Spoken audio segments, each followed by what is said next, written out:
ಇವತ್ತಿನ ಕ್ಷೇತ್ರ ಕುರುಕ್ಷೇತ್ರದ ಬಗ್ಗೆ ಮಾತನಾಡೋದಾದ್ರೆ ಲೋಕಸಭಾ ಚುನಾವಣೆಗೆ ದಿನಗಣನೆ ಆರಂಭ ಆಗಿರುವಂತಹ ಸಂದರ್ಭದಲ್ಲಿ ಬೆಳಗಾವಿಯಲ್ಲಿ ಯಾವ ರೀತಿಯ ಟ್ರೆಂಡ್ ಇದೆ, ಏನೇನು ಆಗಿದೆ, ಇವೆಲ್ಲದರ ಬಗ್ಗೆ ಮಾತನಾಡೋಣ ಕ್ಷೇತ್ರ ಕುರುಕ್ಷೇತ್ರದಲ್ಲಿ.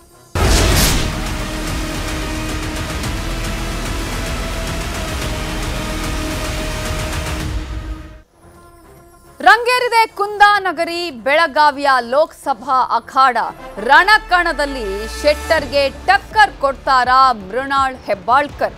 ಅಖಾಡದಲ್ಲಿ ಜೋರಾಗಿದೆ ಕಾಂಗ್ರೆಸ್ ಮತ್ತು ಕಮಲ ನಾಯಕರ ತಂತ್ರ ಪ್ರತಿತಂತ್ರಗಳು. ಈಗಲೇ ಹೇಳ್ತಾ ಇದ್ವಿ ನಾವು, ಲಕ್ಷ್ಮೀ ಹೆಬ್ಬಾಳ್ಕರ್ ಅವರು ಒಂದು ವಿಚಾರವನ್ನ ಈಗ ಬ್ರಹ್ಮಾಸ್ತ್ರವನ್ನಾಗಿ ಮಾಡಿಕೊಂಡಿದ್ದಾರೆ. ಅದು ಸಂಜಯ್ ಪಾಟೀಲ್ ಕೊಟ್ಟಂತಹ ಹೇಳಿಕೆ, ಮಹಿಳೆಯರ ವಿಚಾರ, ನಾರಿ ಶಕ್ತಿಯ ಬಗ್ಗೆ ಮಾತನಾಡಿದ್ದಾರೆ. ಜೊತೆಗೆ ಲಿಂಗಾಯತ ವಿಚಾರವನ್ನ ಕೂಡ ಅವರು ಹೇಳಿದ್ದಾರೆ. ಹಾಗಾದ್ರೆ ಅದು ಯಾವ ರೀತಿಯಾಗಿ ಮತವಾಗಿ ಪರಿವರ್ತನೆ ಆಗುತ್ತೆ, ಶೆಟ್ಟರ್ಗೆ ಅಲ್ಲಿ ಯಾವ ರೀತಿಯಾದಂತಹ ಒಂದಷ್ಟು ಸಮಸ್ಯೆಗಳಾಗುವ ಚಾನ್ಸಸ್ ಇದೆ, ಜಾತಿ ಲೆಕ್ಕಾಚಾರ ಯಾವ ರೀತಿಯಾಗಿದೆ, ಇವೆಲ್ಲದರ ಬಗ್ಗೆ ಮಾತನಾಡ್ತಾ ಹೋಗೋಣ.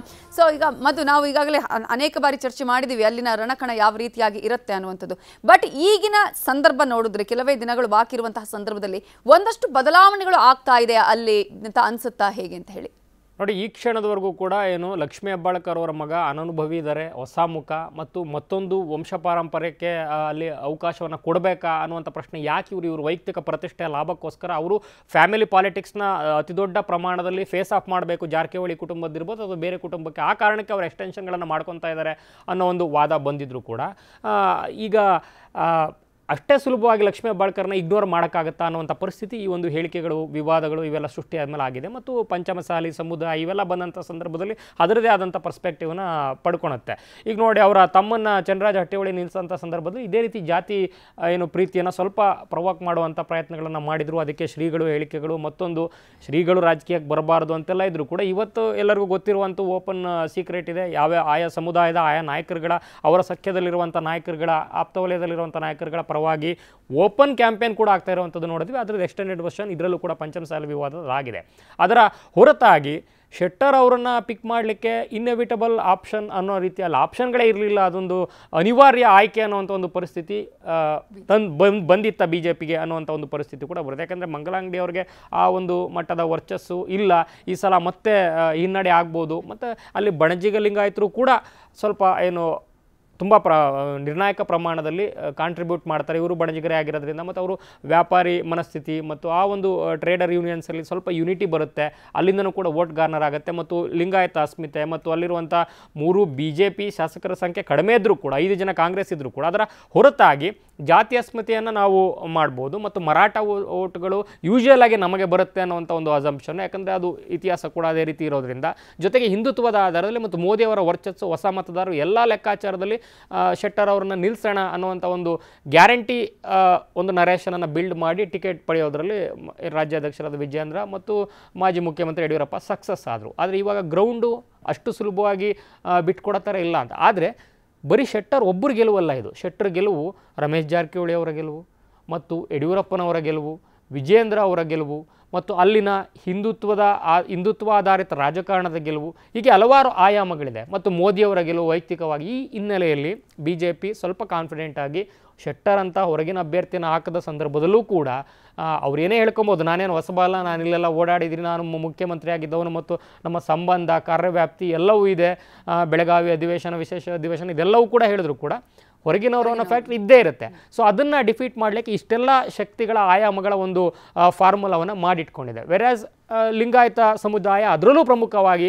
ಪಂಚಮಸಾಲಿ ಏನಿದ್ದಾರೆ ಮೋರ್ ದ್ಯಾನ್ 3 lakhs ಅಥವಾ 3.5 lakhs, ನೀವು ಒಟ್ಟಾರೆ ಲಿಂಗಾಯತ ಸಮುದಾಯವನ್ನು 5-5.5 ಲಕ್ಷ ಅಂತಂದರೂ ಕೂಡ ಮೋರ್ ದ್ಯಾನ್ 60 to 70% ಅಲ್ಲಿ ಪಂಚಮಸಾಲಿನೇ ಇರೋದ್ರಿಂದ ಆ ಒಂದು ಮತ ಬ್ಯಾಂಕ್ನ ಮೇಲೆ ಈಗಷ್ಟೇ ಪ್ರವರ್ಧಮಾನಕ್ಕೆ ಬರ್ತಾ ಇರುವಂಥ ಒಬ್ಬ ಉದ್ಯೋನ್ಮುಖ ರಾಜಕಾರಣಿಯಾಗಿ ಹಿಡಿತವನ್ನು ಸಾಧಿಸ್ತಾ ಇರುವಂಥ ಲಕ್ಷ್ಮೀ ಹೆಬ್ಬಾಳ್ಕರ್ ಆ ಒಂದು ಮೇಜರ್ ಚಂಕನ್ನು ನಾನು ಪಡೆಯಬಲ್ಲೆ ನನ್ನದೇ ಆದಂಥ ರೀತಿಯಲ್ಲಿ ಅನ್ನೋ ಲೆಕ್ಕಾಚಾರದಲ್ಲಿದ್ದಾರೆ. ಮತ್ತು ಲಕ್ಷ್ಮೀ ಹೆಬ್ಬಾಳ್ಕರ್ ಅವರ ವರ್ಚಸ್ಸು ಇಲ್ಲಿ ಅಥವಾ ಅಲ್ಲಿಗೆ ಇರುವಂತಹ ಶಾಸಕರುಗಳು ಇರೋದ್ರಿಂದ ಅದು ಟರ್ನ್ ಆಗುವಂತಹ ಈಗ 5 ಜನ ಶಾಸಕರು ಇದ್ದಾರೆ ಅನ್ನೋದು ಮೇಲ್ನೋಟಕ್ಕೆ ಬಲವಾಗಿ ಕಂಡ್ರೂ ಕೂಡ ಈಗ ಬೆಳಗಾವಿ ಗ್ರಾಮೀಣ ಅನ್ನೋಂಥದ್ದು ಅವ್ರದೇ ಕ್ಷೇತ್ರ, ಅವರು ಲೀಡ್ ತಗೊತಾರೆ. ಆದರೆ ಬೇರೆ ಈಗ ನೀವು ಎದುರಾಳಿ ತುಂಬ ರಿಜಿಡ್ ಫೈಟ್ ಇರುವಂಥ ಗೋಕಾಕಲ್ಲಿರ್ಬೋದು, ಅರಬಾವಿಯಲ್ಲಿರ್ಬೋದು, ಸ್ವತಃ ಸತೀಶ್ ಜಾರಕಿಹೊಳಿ ಅವರು ನಿಂತ ಸಂದರ್ಭದಲ್ಲಿ ಉಪಚುನಾವಣೆಯಲ್ಲಿ ಅಲ್ಲಿ ಲೀಡ್ ತಗೊಳ್ಳೋಕ್ಕಾಗಲಿಲ್ಲ.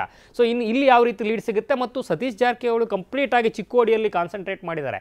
ಚಿಕ್ಕೋಡಿಯಲ್ಲಿ ಲಕ್ಷ್ಮೀ ಹೆಬ್ಬಾಳ್ಕರ್ ಅವರ ಸಹಾಯ ಇಲ್ಲದೆಯೂ ಕೂಡ ಅಲ್ಲೂ ಕೂಡ ನಿರ್ಣಾಯಕ ಆಗಿರುವಂಥ ಪಂಚಮಸಾಲಿ ಮತ ಬ್ಯಾಂಕ್ ಇದ್ರೂ ಕೂಡ ಅಹಿಂದ ಮತ ಬ್ಯಾಂಕನ್ನು ನಾನು ಕನ್ಸಾಲಿಡೇಷನ್ ಮಾಡ್ಕೊತೀನಿ, ನನ್ನದೇ ಆದ ವರ್ಚಸ್ಸಲ್ಲಿ ಮತ್ತು ಲಕ್ಷ್ಮಣರಾವ್ ಚಿಂಗಳೆ ಅಂತ ಸ್ಥಳೀಯ ನಾಯಕರ ಜೊತೆ ಅವರ ಒಂದು ಬೆಂಬಲಿಗ ಪಡೆ ದೊಡ್ಡದಿರೋದ್ರಿಂದ ನಾನು ಅಲ್ಲಿ ಮ್ಯಾನೇಜ್ ಮಾಡ್ಕೊತೀನಿ ಅನ್ನೋ ಕಾನ್ಫಿಡೆನ್ಸ್ ಅವ್ರಿಗೆ ಎಷ್ಟಿದೆ, ಅಷ್ಟೇ ಪ್ರಮಾಣದ ಕಾನ್ಫಿಡೆನ್ಸ್ ನನಗಿದೆ ಅಂತ ತೋರಿಸಿದ್ರು ಕೂಡ ಲಕ್ಷ್ಮೀ ಹೆಬ್ಬಾಳ್ಕರ್ ಅವರಿಗೆ ಅದಕ್ಕೆ ಮೀರಿ ಸವಾಲುಗಳಂತೂ ಬೆಳಗಾವಿಯಲ್ಲಿದೆ. ಯಾಕಂದರೆ ನಿಮಗೆ ಬೆಳಗಾವಿ ದಕ್ಷಿಣ ಅಂತ ಬಂದಂಥ ಸಂದರ್ಭದಲ್ಲಿ ಸಂಪೂರ್ಣವಾಗಿ ಅಲ್ಲಿ ಹಿಂದುತ್ವದ ವೋಟ್ ಬ್ಯಾಂಕ್ ಇದೆ. ಅದು ಲಾಗಾಯತಿನಿಂದಲೂ ಕೂಡ ಟ್ರ್ಯಾಕ್ ರೆಕಾರ್ಡ್ ಕೂಡ BJPಯ ಪರವಾಗಿರುವಂಥದ್ದು. ಇನ್ನು ಗೋಕಾಕ್ ಮತ್ತು ಅರಬಾವಿಯಲ್ಲಿ ಸವಾಲಿದೆ. ಯಾಕಂದರೆ ಲಕ್ಷ್ಮೀ ಹೆಬ್ಬಾಳ್ಕರ್ ಇದು ಮೃಣಾಲ್ ಹೆಬ್ಬಾಳ್ಕರ್ ವರ್ಸಸ್ ಜಗದೀಶ್ ಶೆಟ್ಟರ್ ಅಲ್ಲ, ಇಲ್ಲಿ ನೇರ ಸ್ಪರ್ಧೆ ಇರುವಂಥದ್ದು ಜಾರಕಿಹೊಳಿ ಬ್ರದರ್ಸ್. ಅದರಲ್ಲೂ ಈ ಅರಬಾವಿ ಮತ್ತು ಗೋಕಾಕ್ನ ಶಾಸಕರಾಗಿರುವಂಥ ರಮೇಶ್ ಜಾರಕಿಹೊಳಿ ಮತ್ತು ಬಾಲಚಂದ್ರ ಜಾರಕಿಹೊಳಿ ವಿರುದ್ಧ ಲಕ್ಷ್ಮೀ ಹೆಬ್ಬಾಳ್ಕರ್ ಸ್ಪರ್ಧೆ ಅನ್ನೋ ರೀತಿ ಆಗಿರೋದ್ರಿಂದ ಅಲ್ಲೂ ಕೂಡ, ಮತ್ತು ಸಂಜಯ್ ಪಾಟೀಲ್ ಕೂಡ ಈಗಾಗಲೇ ವಿವಾದಾತ್ಮಕ ಹೇಳಿಕೆ ಕೊಟ್ಟಿರ್ಬೋದು. ಅದರ ಹೊರತಾಗಿ ಅವರ ವೈಯಕ್ತಿಕವಾಗಿ ಅವರ ಕ್ಷೇತ್ರದ ಒಂದು ವರ್ಚಸ್ಸನ್ನು ಉಳಿಸ್ಕೊಬೇಕು ಅಂತಂದರೆ ಅವರು ಕೂಡ ಶತಾಯಗತಾಯ ಗ್ರಾಮೀಣದಲ್ಲಿ ಹೇಗಾದರೂ ಮಾಡಿ ಇವರಿಗೆ ಟಕ್ಕರ್ ಕೊಡಬೇಕು ಅಂತ ಲೆಕ್ಕಾಚಾರ ಆಗ್ತಾ ಇದ್ದಾರೆ. ವಿಧಾನಸಭೆಯಲ್ಲಿ ಆಗಿರುವಂಥ ಹಿನ್ನಡೆಗಳನ್ನೆಲ್ಲ ಗಮನದಲ್ಲಿಟ್ಟುಕೊಂಡು ಮರಾಠ ಓಟ್ಗಳನ್ನು ಬೆಳಗಾವಿ ಗ್ರಾಮೀಣದಲ್ಲಿ ಲಕ್ಷ್ಮೀ ಹೆಬ್ಬಾಳ್ಕರ್ ಅವರು ವಿಧಾನಸಭೆಯಲ್ಲಿ ಪಡ್ಕೊಂಡ್ರು ಕೂಡ ಲೋಕಸಭೆ ಅಂತ ಬಂದಂಥ ಸಂದರ್ಭದಲ್ಲಿ ಸಹಜವಾಗಿ ಅದು BJPಗೆ ಹೋಗುವಂಥ ಟ್ರೆಂಡನ್ನು ಗಮನಿಸಿದೆ. ಸೊ ಈ ಹಿನ್ನೆಲೆಯಲ್ಲಿ ಅಲ್ಲಿ ಬೆಳಗಾವಿನಲ್ಲಿ ಅಷ್ಟು ಸುಲಭ ಇಲ್ಲ ಲಕ್ಷ್ಮೀ ಹೆಬ್ಬಾಳ್ಕರ್ ವೈಯಕ್ತಿಕ ವರ್ಚಸ್ಸು, ಸಂಘಟನೆ, ಗ್ಯಾರಂಟಿಯ ಬಲ ಅಂತ ಏನೇ ಓಡಾಡಿದ್ರು ಕೂಡ ಈಗ ಅವರು ಗ್ಯಾರಂಟಿಯನ್ನು ಗಮನಿಸ್ದಂಗೆ ಕೆಲವು ಲೋಕಲ್ ರಿಪೋರ್ಟ್ಸ್ ಹೇಳೋ ರೀತಿ ಬೆಳಗಾವಿ ಮತ್ತು ಚಿಕ್ಕೋಡಿಯಲ್ಲಿ ಅತಿ ಹೆಚ್ಚು ಇಂಪ್ಲಿಮೆಂಟೇಷನ್ಗೆ ಗೃಹಲಕ್ಷ್ಮಿ ಮತ್ತೆಲ್ಲ ಯೋಜನೆಗಳಿಗೆ ತುಂಬ ಆಸ್ತಿಯನ್ನು ವಹಿಸಿದ್ದಾರೆ ಇವರು ಲಕ್ಷ್ಮೀ ಹೆಬ್ಬಾಳ್ಕರ್. ಅದನ್ನು ಇಂಪ್ಲಿಮೆಂಟೇಷನ್ ಮಾಡಿಸಿದ್ದಾರೆ ಅಂತ. ಯಾಕಂದರೆ ಲೋಕಸಭೆಯ ಪರ್ಸ್ಪೆಕ್ಟಿವ್ನ ಇಟ್ಕೊಂಡೇ ಕೆಲಸ ಮಾಡಿದ್ದಾರೆ ಅನ್ನುವಂಥ ಮಾತುಗಳು ಕೂಡ ಇದ್ದಾವೆ. ಆದರೆ ಅದೆಲ್ಲವೂ ಕೂಡ ಮತವಾಗಿ ಕನ್ವರ್ಟ್ ಆಗುತ್ತಾ?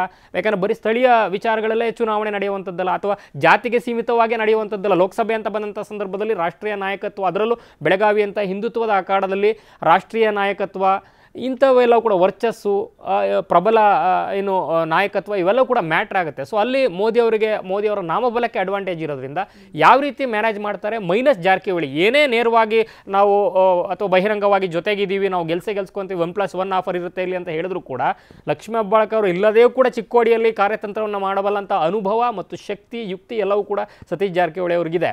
ಲಕ್ಷ್ಮೀ ಹೆಬ್ಬಾಳ್ಕರ್ ಅವರು ನಾಳೆ ಯಾವತ್ತಾರು ಅಂಥದ್ದು ಮಾಡ್ಬೋದು, ಆದರೆ ಇವತ್ತೇ ಅಂಥ ಮ್ಯಾಜಿಕ್ಕನ್ನು ಮಾಡ್ತಾರಾ ಅಂತಂದರೆ 50-50 ಕಾಣಿಸ್ತಾ ಇದೆ ಸದ್ಯಕ್ಕಂತೂ. ಆದರೆ ಜಗದೀಶ್ ಶೆಟ್ಟರ್ ಅವರಿಗೆ ಯಾವ ಬಲ ಅಂತ ಈಗಾಗಲೇ ಹೇಳಿದಂತೆ 4-5 ಆಯಾಮದಲ್ಲಿರೋದ್ರಿಂದ ಅವರು ಗೆಲುವನ್ನು ಪಡ್ಕೊಳ್ಬಲ್ಲೆ ಅನ್ನೋ ಲೆಕ್ಕಾಚಾರದಲ್ಲಿದ್ದರೆ ಅದನ್ನು ಯಾವ ರೀತಿ ಲಕ್ಷ್ಮೀ ಹೆಬ್ಬಾಳ್ಕರ್ ಕಡೆ ಕ್ಷಣದಲ್ಲಿ ಗೇಮ್ ಚೇಂಜನ್ನು ಮಾಡ್ತಾರೆ ನೋಡಬೇಕು. ಯಾಕಂದರೆ ಕುರುಬ 1,90,000, ಮುಸ್ಲಿಂ 2,20,000 ಮತ್ತು SC ST 2,80,000 ಈ 3 ಚಂಕನ್ನು ಇಟ್ಕೊಂಡು ಜೊತೆಗೆ ಮಹಿಳಾ ಮತ ಬ್ಯಾಂಕನ್ನು ಇಟ್ಕೊಂಡು ನಾವು ಪ್ಲ್ಯಾನನ್ನು ಮಾಡಬೇಕು ಅನ್ನುವಂಥ ಲಕ್ಷ್ಮೀ ಹೆಬ್ಬಾಳ್ಕರ್ ಲೆಕ್ಕಾಚಾರ.